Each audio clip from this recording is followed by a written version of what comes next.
Silchar press ক্লাবের elite মেম্বারশিপের প্রক্রিয়াকরণ আনুষ্ঠানিকভাবে শুরু হয় মঙ্গলবার। এদিন আনুষ্ঠানিকভাবে কর্পোরেট সদস্যভুক্ত হন আকসার উপদেষ্টা রূপম নন্দী পুরকায়স্থ। তবে এলিট মেম্বারদের ক্ষেত্রে কোনো ভোটাধিকার নেই। আবেদন প্রক্রিয়া চলাকালীন আগ্রহীদের যোগাযোগ করতে আহ্বান জানান প্রেস ক্লাবের সচিব শঙ্কর দে।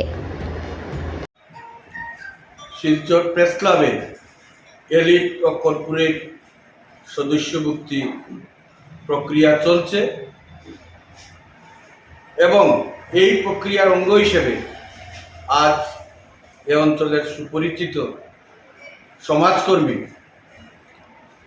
আকসা উপদেষ্টা শ্রী রূপম নন্দী পুরকায়স্থ মহাশয়কে শিলচর প্রেস ক্লাবের এলিট সদস্য হিসেবে অন্তর্ভুক্ত করা হয়েছে। আগেই তিনি আবেদনপত্র জমা দিয়েছিলেন এবং সেটি গৃহীত হয়েছিল। এরপর আজকে আনুষ্ঠানিকভাবে তিনি শিলচর প্রেস ক্লাবের এলিট সদস্যভুক্ত হলেন।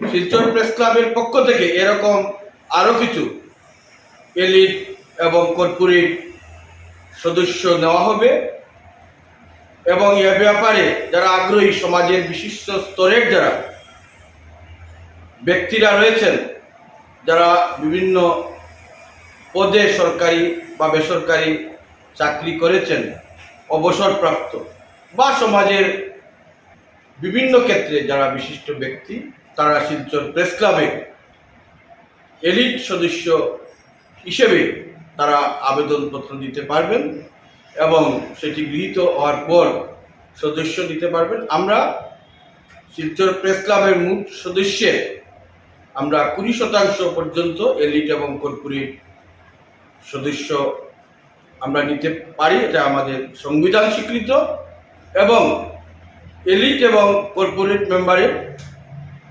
তাদের কোনো ভোটাধিকার নেই। এটা একটা সম্মানজনক সদস্য পদ।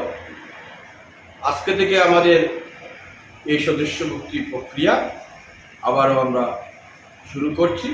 যারা এ ব্যাপারে আগ্রহী তারা যোগাযোগ করতে পারেন এবং রূপম নন্দী পুরকায়স্থ তিনি নানাভাবে শিলচর প্রেস ক্লাবের কাজকর্মের সঙ্গে তিনি যুক্ত রয়েছেন এবং তাকে আমরা এলিট সদস্য হিসাবে অনেক অনেক স্বাগত জানাই।